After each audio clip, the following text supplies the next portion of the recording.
إلا وأنتم مسلمون. يا أيها الناس اتقوا ربكم الذي خلقكم من نفس واحدة وخلق منها زوجها وبث منهما رجالا كثيرا ونساء واتقوا الله الذي تساءلون به والأرحام إن الله كان عليكم رقيبا. يا أيها الذين آمنوا اتقوا الله وقولوا قولا سديدا يصلح لكم أعمالكم ويغفر لكم ذنوبكم ومن يطع الله ورسوله فقد فاز فوزا عظيما. أما بعد فإن خير الحديث كتاب الله وخير الهدي هدي محمد صلى الله تعالى عليه وعلى آله وسلم وشر الأمور محدثاتها وكل محدثة بدعة وكل بدعة ضلالة. إن الله وملائكته يصلون على النبي يا أيها الذين آمنوا صلوا عليه وسلموا تسليما. اللهم صل على محمد وعلى آل محمد كما صليت على إبراهيم وعلى آل إبراهيم إنك حميد مجيد. اللهم بارك على محمد وعلى آل محمد كما باركت على إبراهيم وعلى آل إبراهيم إنك حميد مجيد. سبحانك لا علم لنا إلا ما علمتنا إنك أنت العليم الحكيم. رب اشرح لي صدري ويسر لي أمري واحلل عقدة من لساني يفقه قولي. أعوذ بالله السميع العليم من الشيطان الرجيم من همزه ونفخه ونفثه. بسم الله الرحمن الرحيم. قال الله تعالى: يا أيها الذين آمنوا اتقوا الله وقولوا قولا سديدا يصلح لكم أعمالكم ويغفر لكم ذنوبكم ومن يطع الله ورسوله فقد فاز فوزا عظيما. قابل قدر سامعین کرام،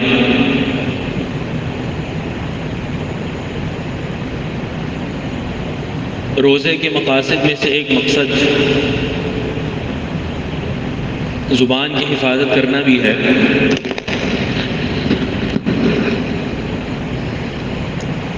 جابر رضی اللہ عنہ فرماتے ہیں: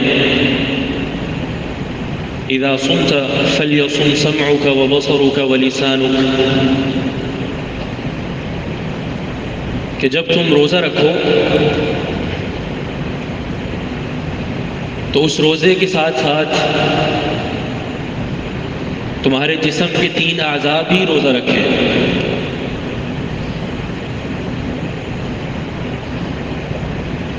تین اعضاء کا ذکر کیا کہ وہ بھی روزہ رکھیں. تمہاری سماعت، تمہارے کان، تمہاری آنکھیں اور تمہاری زبان. کیا مطلب کہ یہ روزہ رکھیں؟ یعنی روزے کی حالت میں ان اعضاء کو اللہ تعالیٰ کی حرام کردہ اشیاء میں استعمال مت کرو. اور نبی علیہ الصلوۃ والسلام کی بھی حدیث ہے صحیح بخاری میں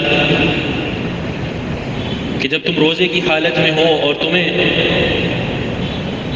کوئی سب و شتم کا نشانہ بنائے، تمہیں برا بھلا کہے تو اس کو جواب مت دو، بلکہ کیا کہو؟ فَلْيَقُلْ إِنِّي صَائِمٌ، تو اسے جواب دو کہ میرے بھائی میرا روزہ ہے، میں تمہیں کچھ نہیں کہوں گا. یہ زبان کی حفاظت جو روزے کے اہم مقاصد میں سے ایک مقصد ہے. اللہ تعالیٰ نے قرآن مجید میں اپنے احسانات کا تذکرہ فرمایا ہے، اور ان احسانات میں سے ایک احسان جس کا اللہ رب العالمین ذکر کرتے ہوئے فرماتا ہے: أَلَمْ نَجْعَلْ لَهُ عَيْنَيْنِ وَلِسَانًا وَشَفَتَيْنِ وَهَدَيْنَاهُ النَّجْدَيْنِ، کہ کیا ہم نے انسان کو یہ 2 آنکھیں عطا نہیں کی، یہ زبان اور ہونٹ نہیں دیے، اور اس کو دونوں راہیں واضح کر کے نہیں دکھا دی، اچھی راہ بھی اور بری راہ بھی. تو یہ اللہ کا احسان ہے جس کا اللہ رب العالمین نے یہ ذکر فرمایا ہے. اور ان احسانات میں سے ایک احسان اور وہ عضو جو اللہ رب العالمین نے انسان کو دیا ہے اور وہ انسان کی زبان ہے. اور اللہ رب العالمین کے جو احسانات اور جو نعمتیں ہیں جس کا ذکر کرتے ہوئے اللہ فرماتا ہے وَإِن تَعُدُّوا نِعْمَةَ اللَّهِ لَا تُحْصُوهَا، اگر شمار کرنا شروع کر دو تو ان کا احسان نہیں کر سکتے، ان کو مکمل طور پر شمار نہیں کر سکتے. اور پھر کیا فرمایا؟ لَتُسْأَلُنَّ يَوْمَئِذٍ عَنِ النَّعِيمِ. یہ نعمتیں جو اللہ نے دی ہیں یہ ایسے ہی نہیں ہے، بلکہ ان کی بابت تم سے قیامت کے دن ضرور سوال کیا جائے گا. سوال کیا جائے گا کہ کیا ان نعمتوں کو جو اللہ رب العالمین نے عطا کی ہیں، ان نعمتوں کو اللہ کی رضا کے مطابق استعمال کیا یا نہیں کیا. سوال بھی ہونا ہے. زبان اللہ کی ایسی نعمت ہے اور ایسا عضو ہے انسان کے پاس کہ اس عضو پر انسان کے تمام اعضاء کا مدار ہے. کیسے ہے ابھی آپ سنیں گے. یہ آیت جو ہم نے خطبے میں تلاوت کی ہے، یا ایھا الذین آمنوا اتقوا اللہ وقولوا قولا سدیدا، اے ایمان والو، اس آیت میں اللہ نے 2 حکم دیے ہیں اور ان 2 حکم کے 2 فائدے بتائے. 2 حکم ہیں. پہلا حکم کیا ہے؟ اتقوا اللہ، اللہ سے ڈر دو. دوسرا حکم وقولوا قولا سدیدا، اور ہمیشہ درست بات کرو. یہ 2 حکم ہو گئے. اور 2 فائدے کیا ہیں؟ یصلح لکم اعمالکم. پہلا فائدہ یہ ہے کہ اللہ تمہارے تمام اعمال کو درست کر دے گا. ویغفر لکم ذنوبکم، اور تمہارے گناہوں کو بھی معاف کر دے گا. اب ان 2 حکموں کو اگر ساتھ میں بیان کیا ہے تو اس حکمت پر بھی غور کرنا چاہیے کہ تقوی اور درست بات کرنے کا حکم ان دونوں کو ساتھ بیان کیا ہے. معنی یہ کہ جو انسان متقی ہوتا ہے وہ ہمیشہ زبان کا استعمال درست کرتا ہے. سلف صالحین فرمایا کرتے تھے اذا رأيت الرجل يتوقع الكلام فاعلم انه تقي. جب تم دیکھو کسی ایسے شخص کو جو زیادہ بولنے سے بچتا ہے، اپنے آپ کو بچاتا ہے زیادہ بات کرنے سے، زیادہ کلام کرنے سے، فاعلم انه تقی، تو جان لینا کہ وہ شخص متقی ہے. یہ اس کے متقی ہونے کی دلیل اور علامت ہے کہ وہ بات کم کرتا ہوگا. حسن بصری رحمہ اللہ فرماتے ہیں ان لسان المؤمن وراء قلبه. ایک مومن کی زبان اس کے دل کے پیچھے ہوتی ہے. فَإِذَا أَرَادَ أَن يَتَكَلَّمَ بِشَيْءٍ تَدَبَّرَهُ بِقَلْبِهِ ثُمَّ أَمْضَاهُ بِلِسَانِهِ. جب وہ انسان اور وہ مومن کوئی بات کرنا چاہتا ہے تو ایسے ہی نہیں بول دیتا، بلکہ پہلے اپنے دل کے ساتھ تدبر کرتا ہے، سوچتا ہے کہ میری یہ بات درست ہے، میری یہ بات شریعت کے آئینے میں پوری اترتی ہے. اگر تو بات درست ہوئی تو امضاہ بلسانی، وہ بات کر جاتا ہے. وَإِنَّ لِسَانَ الْمُنَافِقِ أَمَامَ قَلْبِهِ.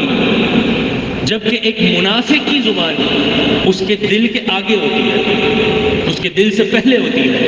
اذا ہم بشیء امضاہ بلسانہ ولم یتدبرہ بقلبہ. جب بھی بات کرنا چاہے گا تو کبھی بھی اس بات کے بارے میں نہیں سوچے گا، اس بات کے عواقب اور نتائج کے بارے میں نہیں سوچے گا، بلکہ اپنی زبان پر لے آئے گا. چاہے وہ بات اچھی ہو، بری ہو، اس کے برے نتائج ہوں، وہ بات گندی ہو، اپنی زبان پر لے آئے گا اور اس کے بارے میں سوچے گا نہیں. یہ فرق ہے ایک مومن اور منافق کی زبان میں. صحیح بخاری کی حدیث ہے اذا اصبح ابن آدم فإن الأعضاء كلها تكسر اللسان. جب انسان صبح کرتا ہے تو انسان کے جسم کے سارے اعضاء زبان سے مخاطب ہو کر کیا کہتے ہیں؟ اتق اللہ فینا، اے زبان ہمارے بارے میں اللہ سے ڈرنا. فإن استقمت استقمنا وإن اعوججت اعوججنا. اور یہ بات یاد رکھنا کہ اگر تو درست رہی اور ٹھیک رہی تو ہم بھی ٹھیک رہیں گے، اور اگر تو خراب ہو گئی، ٹیڑھ پن کا شکار ہو گئی، تو ہم بھی خراب ہو جائیں گے۔ یہ ہے اس بات کی دلیل کہ انسان کے جسم کے تمام اعضاء پر جو کنٹرول ہے وہ انسان کی زبان کا ہے۔ صحیح بخاری کی حدیث ہے، رسول اللہ صلی اللہ علیہ وسلم فرماتے ہیں ان العبد لیتکلم بالکلمۃ من رضوان اللہ لا یلقی لها بالا یرفع اللہ بها درجات۔ ایک انسان اللہ رب العالمین کی رضا میں کوئی جملہ اور کوئی کلمہ استعمال کرتا ہے، کوئی ایسی بات کرتا ہے جو بات اللہ تعالیٰ کو پسند ہوتی ہے، لا یلقی لها بالا، اس کی نیت میں بھی نہیں ہوتی، اور وہ بات کر کے بھول جاتا ہے کہ میں نے فلاں وقت میں وہ بات کی تھی، کچھ پتہ نہیں ہے، لیکن وہ بات اللہ کو پسند تھی۔ یرفع اللہ بها درجات، اللہ رب العالمین اس بات کی وجہ سے اس کے درجات بلند فرماتا ہے۔ دوسرے شخص کا ذکر کیا وَإِنَّ الْعَبْدَ لَيَتَكَلَّمُ بِالْكَلِمَةِ مِنْ سَخَطِ اللَّهِ لَا يُلْقِي لَهَا بَالًا يَهْوِي بِهَا فِي جَهَنَّمَ۔ دوسرا شخص وہ ہے جو کوئی بات کرتا ہے اور وہ بات اللہ تعالیٰ کی ناراضگی پر مبنی ہوتی ہے، وہ بات کر کے خاموش ہو جاتا ہے، بھول جاتا ہے کہ میں نے فلاں وقت میں ایسی بات کی تھی جو اللہ کو پسند نہیں تھی، جھوٹ بولا تھا، کسی کی غیبت کر دی تھی، الزام تراشی کر دی تھی، بہتان باندھ دیا تھا، بات کر کے چپ ہو جاتا ہے، لیکن یہوی بہا فی جہنم، اس ایک بات کی وجہ سے اللہ رب العالمین اس کو جہنم میں پھینک دیتا ہے۔ یہ زبان کی خطورت صحیح بخاری ہی کی حدیث ہے کہ جہنم میں جو پھینکا جاتا ہے، کس طرح پھینکا جاتا ہے؟ ابو ہریرہ رضی اللہ عنہ کی حدیث کے الفاظ ہیں یہوی بہا فی النار ابعد ما بین المشرق والمغرب، جہنم میں اتنا دور پھینکا جاتا ہے جتنا فاصلہ مشرق اور مغرب کے درمیان ہے۔ وجہ کیا ہے؟ کہ ایک بات کی تھی، ایسی بات جو اللہ کو پسند نہیں ہے، جو حرام چیز پر مبنی ہے۔ تو یہ زبان کی خطورت ہے۔ عبداللہ بن مسعود رضی اللہ عنہ جلیل القدر صحابی ہیں، اپنی زبان کو پکڑا کرتے تھے اور فرمایا کرتے تھے یا لسان قل خیرا تغنم واسکت عن شر تسلم من قبل ان تندم۔ تین جملے ارشاد فرمائے، اے زبان ہمیشہ درست بات کرنا، تسلم، اس کا فائدہ یہ ہوگا کہ سلامتی اور عافیت میں رہو گے، سلامتی اور عافیت حاصل ہوگی۔ ہمیشہ درست بات کرنا، سلامتی کیسے؟ سلامتی ہی تو ہے۔ نبی علیہ السلام سے جب پوچھا گیا کہ نجات کیا ہے تو آپ نے کیا فرمایا؟ سب سے پہلی بات کہ املک علیک لسانک، نجات کا اگر پروگرام چاہتے ہو تو سب سے پہلی اساس یہ ہے کہ اپنی زبان کو کنٹرول میں رکھنا، تو یہ سلامتی اور عافیت ہے۔ تو عبداللہ بن مسعود کیا فرماتے ہیں؟ ہمیشہ درست بات کرنا، سلامتی میں رہو گی۔ واسکت عن شر تسلم، اور ہمیشہ کسی شر اور بری بات سے خاموش رہنا۔ من قبل ان تندم، اس دن سے پہلے جس دن تجھے ندامت اٹھانی پڑ جائے۔ اگر اپنی زبان کا بے دریغ استعمال کیا، اللہ تعالیٰ کی ناراضگی پر مبنی جملے بولے، تو قیامت کے دن بڑی ندامت اٹھانی پڑے گی۔ اس سے بڑی ندامت اور کیا ہوگی کہ انسان نے بڑی نیکیاں کی ہوں، بڑے اعمال صالحہ کیے ہوں، لیکن زبان کا بے دریغ استعمال ہے، زبان کے ذریعے اپنے اعمال کو ضائع کر رہا ہے۔ اور قیامت کے دن جو حقوق کا دن ہے، جس دن میں حقوق کا تسویہ ہونا ہے، اور جس دن میں حقوق اللہ تعالیٰ اس طرح عدل و انصاف کے ساتھ ان کا تسویہ فرمائے گا کہ ظالم اور مظلوم ایک ہی قنطرہ پہ کھڑے ہیں، اور مظلوم کے جو گناہ ہیں وہ ظالم کو دیے جا رہے ہیں، اور ظالم کی نیکیاں مظلوم کو دی جا رہی ہیں۔ اس انسان نے اعمال صالحہ کیے ہوں، نیکیاں کی ہوں، بڑی ریاضتیں، بڑی عبادتیں کی ہوں، لیکن ایک ہی وقت میں دیکھتا ہے کہ یہ ساری نیکیاں جو بڑی مشکل سے اس نے سر انجام دی تھی، اور وہ نیکیاں کسی اور کو دی جا رہی ہیں۔ اس سے بڑی ندامت اور خسارے والی بات اور کیا ہوگی؟ یہ اس زبان کا معاملہ ہے، یہ بڑا خطرناک معاملہ ہے۔ اب ہم کچھ ایسے اعمال پر غور کریں جو ہمارے معاشرے میں بہت عام ہیں، جن کا تعلق زبان سے ہے، اور وہ گناہ ایسے خطرناک ہیں کہ اللہ تعالیٰ کی پناہ ہے۔ اللہ کی پناہ، اللہ تعالیٰ سے توفیق مانگنی چاہیے، عافیت کا سوال کرنا چاہیے کہ اللہ ہمیں گناہوں سے بچائے۔ سب سے بڑا، سب سے خطرناک معاملہ یہ ہے کہ بہت لوگوں کو اس گناہ میں ملوث دیکھا گیا ہے کہ وہ اس زبان کو استعمال کرتے ہوئے اللہ تعالیٰ کی شریعت میں ایسی بات کرتے ہیں جو بات اللہ اور رسول نے نہیں کی۔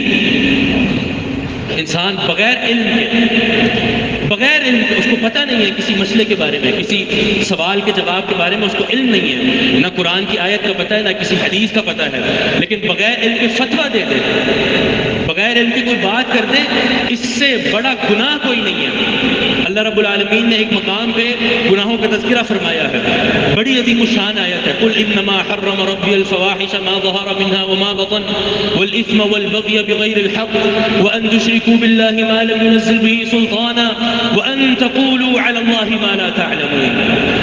اللہ رب العالمین نے اس آیت میں فاحشہ گناہوں کا ذکر کیا اور ظلم و بربریت کا ذکر کیا، عام گناہوں کا ذکر کیا، شرک کا ذکر کیا، اور شرک کے ذکر کرنے کے بعد کس گناہ کا ذکر کیا کہ تم اللہ رب العالمین پر وہ بات کرو جس کا تمہیں علم نہیں ہے، جو اللہ رب العالمین نے اپنی شریعت میں بیان نہیں کی، اس کو شریعت بنایا نہیں، اور وہ تم شریعت کی بات کو باور کراتے ہوئے کسی کو بتا دو اور کسی کو سمجھا دو، اس سے بڑا گناہ کوئی نہیں ہے۔ ابن قیم رحمہ اللہ فرماتے ہیں شرک کے بعد اس گناہ کو ذکر کرنا یہ اس بات کی دلیل بن رہا ہے کہ یہ گناہ شرک سے بھی بڑا ہو جاتا ہے۔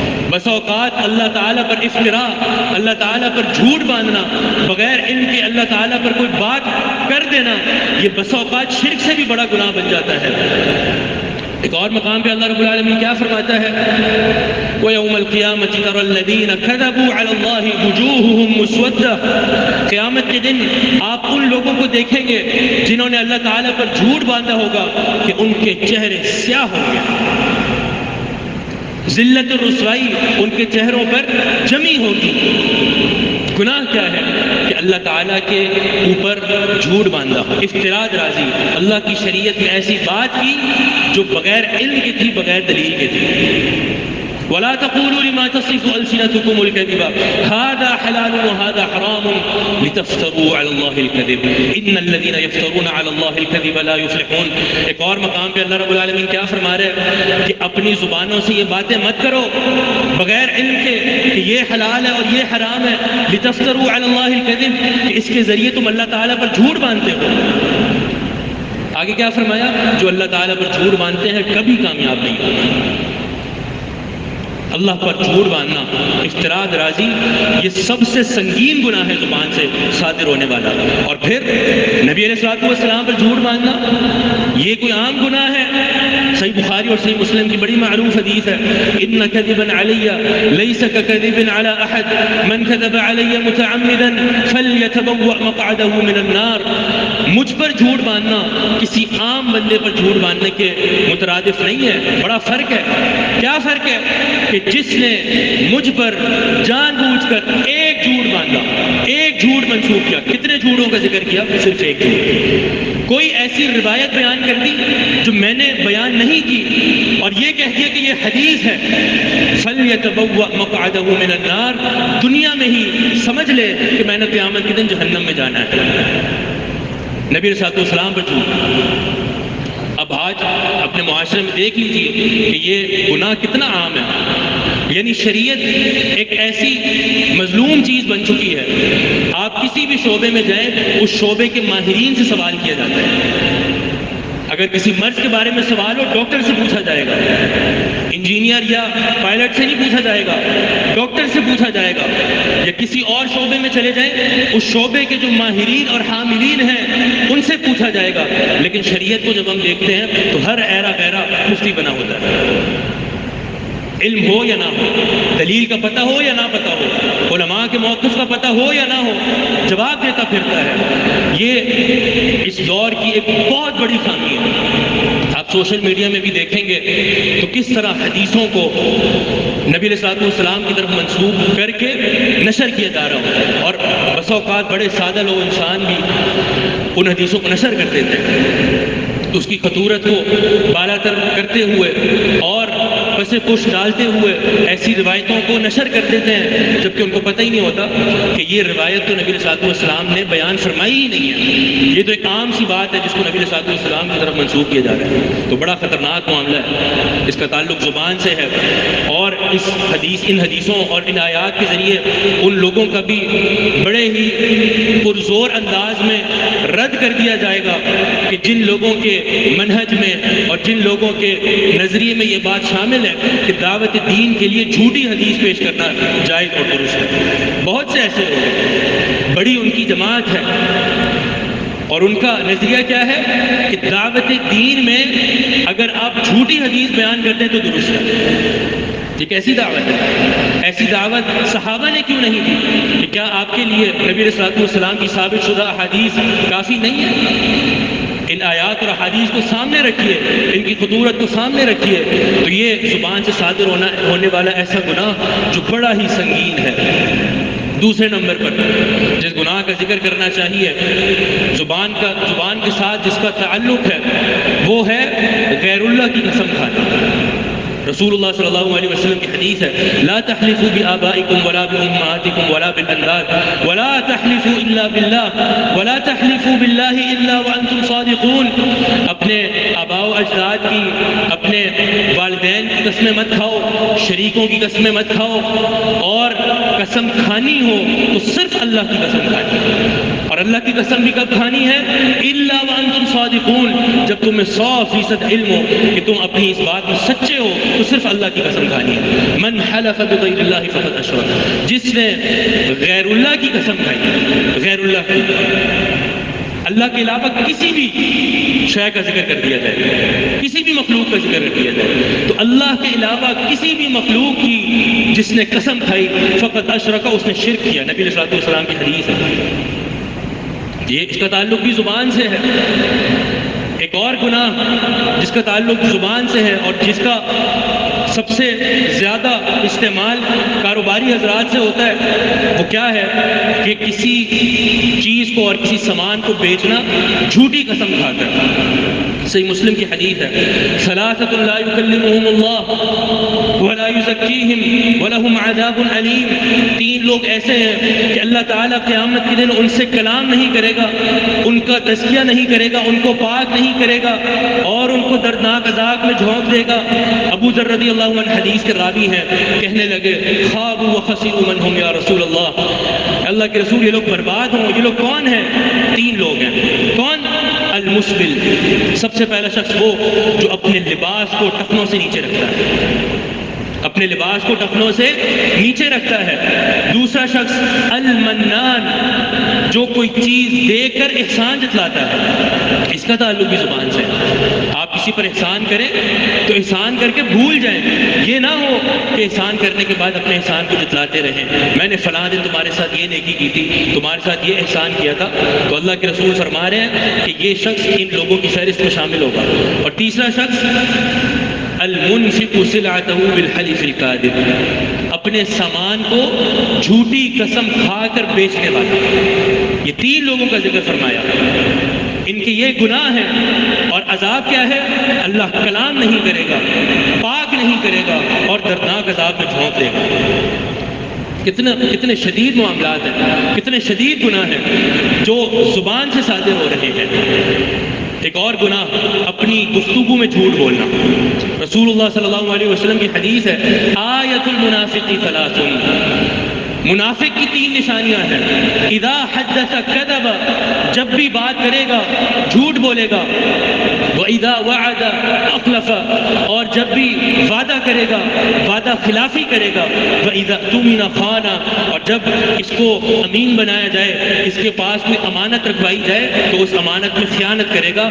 یہ منافق کی نشانیاں ہیں، جن میں سے ایک نشانی یہ ہے کہ کثرت سے جھوٹ بولے گا۔ رسول اللہ صلی اللہ علیہ وسلم کی حدیث ہے، سنن ابو داؤد وغیرہ میں موجود ہے، نبی علیہ السلام کو خواب میں، بلکہ صحیح بخاری کی حدیث ہے، نبی علیہ السلام کو خواب میں کچھ لوگوں کا عذاب دکھایا گیا۔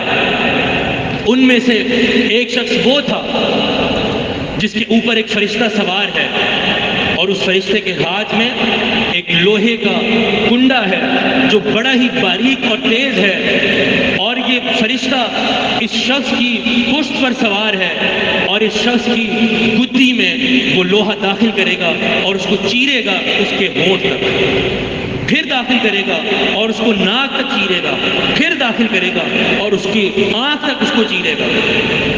یہ عذاب اس کو قبر میں ملے گا، قیامت تک ملتا رہے گا۔ اس کے چہرے کو اس طرح ادھیڑا جائے گا۔ نبی علیہ الصلوۃ والسلام پوچھیں گے کہ اس کا کیا گناہ ہے، تو کیا جواب ملے گا کہ یہ شخص صبح نکلتا تھا گھر سے، فَيَكْذِبُ الْكَذِبَةَ تَبْلُغُ الْآفَاقَ، اور جھوٹ بولتا تھا، اتنا جھوٹ بولتا تھا کہ اس کا جھوٹ مشہور ہو جاتا، اس کا جھوٹ مشہور ہو جاتا، یہ لوگوں میں جھوٹا مشہور کر دیا گیا، اتنا جھوٹ بولتا تھا، اس کی عادت میں جھوٹ شامل تھا۔ یہ اتنا سنگین معاملہ ہے۔ اور ایک اور گناہ جس سے شاید ہی کوئی بچا ہو، اللہ معاف فرمائے، اللہ سے توفیق کی استدعا ہے، اللہ تعالیٰ اس گناہ سے عافیت میں رکھے، اور وہ گناہ ہے غیبت کرنا۔ غیبت کرنا، غیبت کیا ہے؟ نبی علیہ الصلوۃ والسلام نے فرمایا اتدرون ما الغیبہ، بتاؤ غیبت کیا ہے؟ تو صحابہ نے کہا اللہ و رسولہ اعلم، اللہ اور اس کے رسول بہتر جانتے ہیں۔ تو آپ نے کیا فرمایا؟ ذکرک اخاک بما یکرہ، غیبت یہ ہے کہ تم اپنے بھائی کے بارے میں ایسی بات کرو جو بات اس کو ناپسند ہے، وہ ناپسند سمجھتا ہے کہ میری غیر موجودگی میں یہ بات کسی کو پتہ چلے اور آپ یہ بات کسی اور کو بتا دیں، یہ غیبت ہے۔ فرمایا صحابہ کہتے ہیں اگر وہ بات اس میں واقعتاً ہو، یعنی جو بات ہم کسی اور کو بتا رہے ہیں اگر وہ بات اس میں واقعتاً ہو تب تو غیبت ہے، اگر نہ ہو وہ بات اگر نہیں ہے تب کیا معاملہ ہے؟ آپ نے فرمایا ان کان فیہ ما تقول فقد اغتبتہ، اگر تو واقعتاً اس میں وہ بات موجود ہے تو یہی تو غیبت ہے، وَإِن لَّمْ يَكُنْ فِيهِ فَقَدْ بَهَتَّهُ، اور اگر وہ بات اس میں نہیں ہے، وہ برائی اس میں نہیں ہے تو تم نے اس پر بہتان باندھا ہے، اور بہتان اس سے بھی بڑا گناہ ہے کہ آپ کسی شخص کے بارے میں ایسی بات کرتے ہیں جو اس میں ہے ہی نہیں۔ اور کتنی شدت سے یہ معاملات آج کل رواج پا چکے ہیں، کسی کی بات کو کسی اور تک پہنچانا، اس کی برائی کو کسی اور تک پہنچانا۔ اللہ رب العالمین قرآن میں کیا فرماتا ہے کہ جو شخص اس گناہ میں ملوث ہیں ان کے بارے میں کیا فرماتا ہے کہ یہ اپنے مردار بھائی کا گوشت کھا رہے ہیں۔ اب کتنے خطرناک معاملات ہیں، ایک تو مردہ، اور مردہ بھی کوئی عام بندہ نہیں بلکہ اس کا بھائی، اور مردہ حالت میں۔ ایک روایت کو حافظ ابن حجر فتح الباری میں لائے ہیں اور انہوں نے اس کو حسن کہا ہے۔ نبی علیہ السلام کی حدیث ہے، فرماتے ہیں کہ جس شخص نے دنیا میں غیبتیں کی ہوں گی قیامت کے دن اس کو لایا جائے گا اور واقعتاً اس کے سامنے اس کے بھائی کا گوشت پیش کیا جائے گا، فَيَأْكُلُهُ وَيَكْلَحُ وَيَصِيحُ، اور اس کو وہ گوشت کھانا پڑے گا، کھاتے ہوئے چیخیں مارے گا اور اس کا چہرہ بگڑ جائے گا۔ یہ اللہ تعالیٰ اس کو سزا دے رہا ہے اس کے اپنے بھائی کی غیبت کرنے کی۔ ایک اور حدیث سن لیجیے، نبی علیہ الصلوۃ والسلام فرماتے ہیں یا معشر من آمن بلسانہ ولم يدخل الایمان قلبہ، اے وہ لوگوں جو اپنی زبان کے ذریعے ایمان لائے ہو لیکن ابھی تک ایمان تمہارے دلوں میں نہیں پہنچا، تمہارے دلوں میں ابھی تک مسخر نہیں ہوا۔ مانا جو شخص اس گناہ میں ملوث ہے وہ صرف زبانی مومن ہے، زبانی مومن ہے، بس اس کے دل میں ایمان موجود نہیں ہے۔ لا تغتابوا المسلمین ولا تتبعوا عوراتهم، فرماتے ہیں کہ مسلمانوں کی غیبتیں مت کرنا اور ان کی عزتوں کے درپے مت ہونا۔ اب اس حدیث پر رکیے، غور کیجئے، ملاحظہ کیجئے کہ کہیں ہم یا ہمارے گھر والے اس حدیث کی لپیٹ میں تو نہیں ہیں۔ مسلمانوں کی غیبتیں مت کرنا اور ان کی عزتوں کے درپے مت ہونا۔ فَإِنَّهُ مَن يَتَّبِعْ عَوْرَةَ أَخِيهِ يَتَّبِعِ اللَّهُ عَوْرَتَهُ، جو شخص اپنے کسی بھائی کی عزت کے درپے ہوا اللہ رب العالمین اس کی عزت کے درپے ہو جائے گا۔ اور جس شخص کی عزت کے در پہ اللہ رب العالمین ہو جائے، یفضحہ ولو فی بیتہ، اللہ تعالیٰ اس شخص کو ذلیل و رسوا کرے گا اگر وہ ذلت و رسوائی سے بچنے کے لیے اپنے گھر کی چار دیواری میں بند ہو جائے گا، اللہ تعالیٰ اس کو اس کے گھر کی چار دیواری میں ذلیل کرے گا۔ اب ایسے لوگوں کو آپ دیکھ لیجئے جن کی یہ عادت ہو، ان کو اپنے ذہنوں میں اور تصور میں لے آئیے کہ ان کی کتنی عزت ہے آپ کے دلوں میں۔ ایک بچہ جس کو سمجھ نہیں ہوتی، اس کی مثال آپ لے لیجئے، جو کسی گھر میں یا کسی محلے میں ایک ہی بات ادھر کرتا ہے یا ادھر کی بات ادھر کرتا ہے تو اس کے دل میں ہمارا کیا مقام ہوتا ہے؟ یہی بات ایک شخص کے بارے میں، جو کسی کی بات ادھر کرنا اور اس کی بات یہاں کرنا، اس کی عزتیں اچھالنا، اس کی غیبتیں کرنا، اور بسا اوقات بہتان تک بات پہنچتی ہے، کسی نے وہ بات کی ہی نہیں ہوتی اور صرف گمان کے طور پہ آپ اس کی عزت کو اچھالنا شروع کر دیں، اتنا خطرناک معاملہ ہے۔ عائشہ رضی اللہ عنہا نے صفیہ رضی اللہ عنہا کے بارے میں ایک مرتبہ صرف ایک جملہ بولا، قصیرہ، کہ چھوٹے قد کی ہے۔ نبی علیہ الصلوۃ والسلام نے کیا فرمایا؟ ڈانٹا، لقد قلت کلمۃ لو مزجت بماء البحر لمزجته، تم نے آج ایک ایسی بات کر دی ہے، اگر یہ جملہ جو تم نے کہا ہے اگر سمندر میں ملا دیا جائے تو سمندر کا سارا پانی کڑوا ہو جائے۔ کتنا خطرناک معاملہ ہے۔ تو یہ سارے گناہ جن کا تعلق زبان سے ہے بڑے خطرناک گناہ ہیں۔ روزے میں ہم نے اپنی زبانوں کی حفاظت کی ہے اور ہم نے ذکر کیا کہ روزے کے اہم مقاصد میں سے مقصد ہے زبان کی حفاظت۔ نبی علیہ الصلوۃ والسلام نے حدیث میں بھی بیان فرمایا، تو اس مقصد کو بھولنا نہیں ہے، اس مقصد کو بھولنا نہیں ہے۔ نبی علیہ الصلوۃ والسلام کی کیا حدیث ہے جامع ترمذی کی، وَهَلْ يَكُبُّ النَّاسَ فِي النَّارِ عَلَى وُجُوهِهِمْ إِلَّا حَصَائِدُ أَلْسِنَتِهِمْ، لوگوں کو قیامت کے دن سب سے زیادہ ان کے چہروں کے بل جہنم میں ڈالنے والی جو چیز ہے وہ ان کی زبانیں ہیں۔ اللہ تعالیٰ عافیت میں رکھے۔ اقول قولی هذا واستغفر الله لي ولكم ولسائر المسلمين فاستغفروه إنه هو الغفور الرحيم۔